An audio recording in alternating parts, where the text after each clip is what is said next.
안녕하세요. 슬기로운 방광TV의 이경래 원장입니다. 비록 구독자 수는 적지만 우리나라에서 가장 전문적인 여성 비뇨의학 질환을 자세하고 합리적이고 정확하게 알려드리는 채널이라고 자부하고 있습니다. 100만 가자! 100만 가자!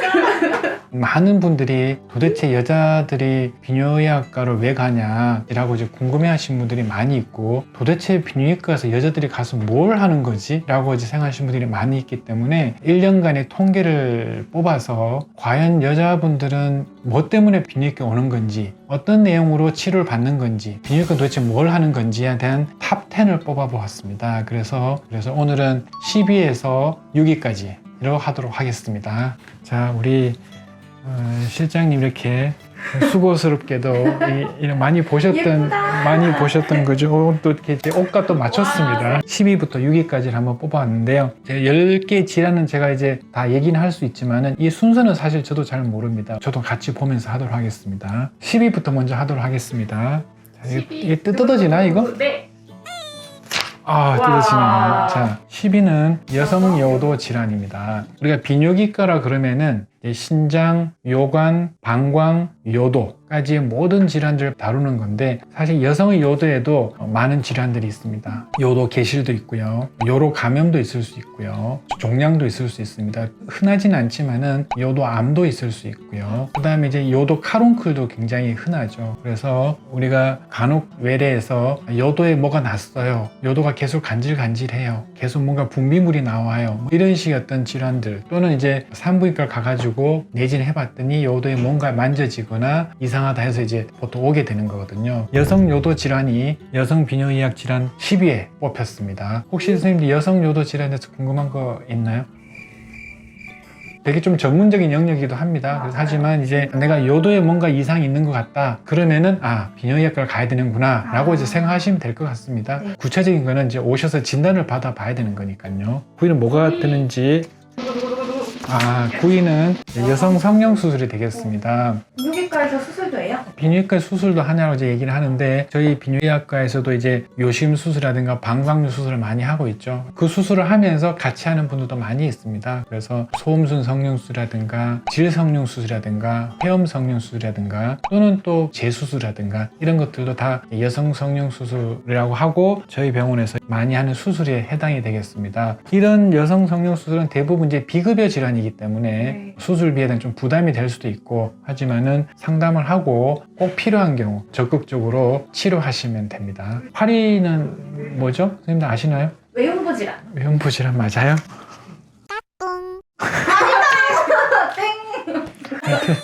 우리의 메인. 틀렸습니다. 자, 8위는 방광 통증 간질성 방광이 되겠습니다. 되게 생소한 질환이죠. 약간 무서운 느낌도 들고 최근에 굉장히 많이 늘고 있는 질환입니다. 이 질환이 많이 알게 된 가장 큰 이유는 이제 연성 무통 방광 내시경이 이제 만들어지면서 방광 내시경이 전혀 부담이 없는 검사가 됐고, 필요한 경우에는 바로바로 이제 하게 되면서 이 방광 통증과 간질성 방광이 많이 진단이 되고, 여기에 대한 약들이 많이 만들어지면서 옛날에는 그냥 이게 뭐지 잘 모르겠는데 했던 부분들이 정확한 진단이 이제 내려지게 되는 겁니다. 그래서 소변이 차면 아파요 라고 얘기하는 분들이 꽤 있거든요. 그런 분들은 이제 방광 통증을 의심을 해야 되고, 아픈 정도가 점점 더 심해지면서 출혈도 생기는 경우들이 생기고, 혈뇨가 같이 동반이 된다, 간질성 방광을 생각을 하게 됩니다. 그런 경우에는 방광 내시경을 통해서 진단을 하게 되는 거고요. 약물 치료도 있고, 요즘 이제 수술적 요법도 있고, 방광 내 약물 주입 요법도 있고, 다양한 이제 치료 방법들이 있어요. 그래서 뭐 종종 이제 이런 내용들을 이제 인터넷에 검색을 하게 되면은 절대로 낫지 않고 너무너무 고통스럽고, 심지어는 이제 이런 환자분들 모여있는 환우에도 같이 있을 정도로 굉장히 힘든 질환으로 알려져 있는데, 그런 분들이 있어요. 약을 먹거나 수술까지 해도 치료가 잘 안 되는 분들도 있기는 한데, 90% 정도는 제대로 치료만 받으면은 생활하는데 전혀 문제가 없도록 다 치료가 될 수 있는 부분이니까 혼자서 너무 고민하거나 참지 말라라고 이제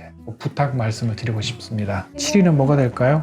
자, 7위는 이 7위는 맞아요. 외음부 건조증이라는 거는 뭐 50대 이상만 되면은 다 이제 외음부 건조증이 생기기 시작하죠. 옛날 같은 경우는 이제 건조증이 있다 하더라도 그냥 참고, 심하신 분들은 뭐 성관계만 하면은 막 피가 나가지고 그럼에도 불구하고 꾹 참고 지내시고 정말 안타까운 거는 그걸 꾹 참고 있다라는 거. 맞아요. 대부분 꾹 참아요. 참고 있다는 거. 상당수는 또 이제 피하는 거죠. 아, 이거 나는 도저히 안 되겠다. 안 해도 돼. 못해. 참고. 안한 줄. 안 좋게 하시는 분들 너무 많이 있죠. 하지만 사실 50대, 60대 정도는 성관계를 필요로 하는 분들도 많고 그거를 벌써부터 그렇게 피하거나 못하거나 그럴 이유가 전혀 없는데 없어요. 치료하면 너무너무 좋아지시죠. 잘 아시는 것처럼. 너무너무 좋아져. 성관계 할 때 통증 거의 없고 심지어는 이제 성감이 훨씬 더 좋아진다는 분들도 많이 있어요. 맞아요. 그래서 정말 치료는 도움이 필요하고 또 실제로 도움을 받았을 때 너무너무 좋아하시는 만족도가 높고. 상담 실장님이랑 한참 동안이나 고민을 털어놓는 부분인데 치료에 뽑혔네요. 오늘 마지막인가 6기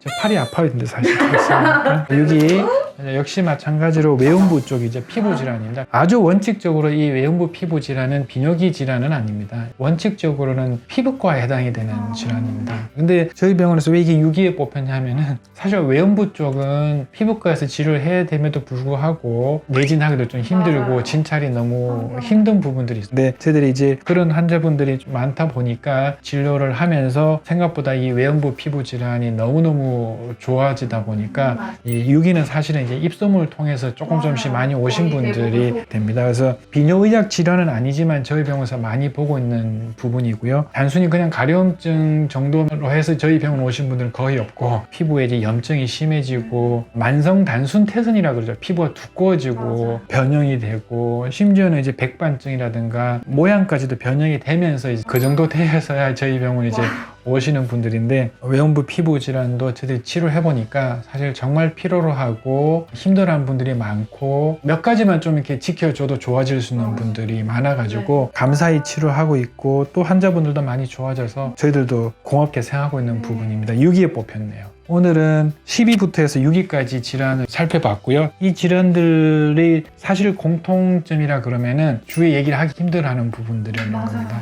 이 보시면 다 아시겠지만은 너무 힘들어하고 어디에 가야 될지도 모르고. 어디 가야 될지도 모르겠고 그러다 보니까 혼자서 고민만 하다가 검색하다가 또 어디 갔다가 오시는 분들이 거의 대부분의 공통점이 되겠습니다. 하지만 이런 부분들이 생각보다 쉽게 치료될 수 있다는 거, 도움을 받아야 된다는 거, 치료가 필요한 질환이라는 것을 알고 계셨으면 좋겠고 이런 부분들이 여성분들이 비뇨기과 가서 치료를 받는구나 라고 이제 알고 계시면 될 것 같습니다. 자, 오늘은 상당히 좋은 내용이라고 저희들이 자부를 하고 있습니다. 그래서 12부터 해서 6기까지 알아봤고요. 다음에 5위부터 1위까지 진행을 한번 해보도록 하겠습니다. 언제나 저희 타워 여성 비뇨기과는 대한민국 여성분들이 건강한 방광 생활을 기원합니다. 다음에 뵐게요. 안녕. 안녕.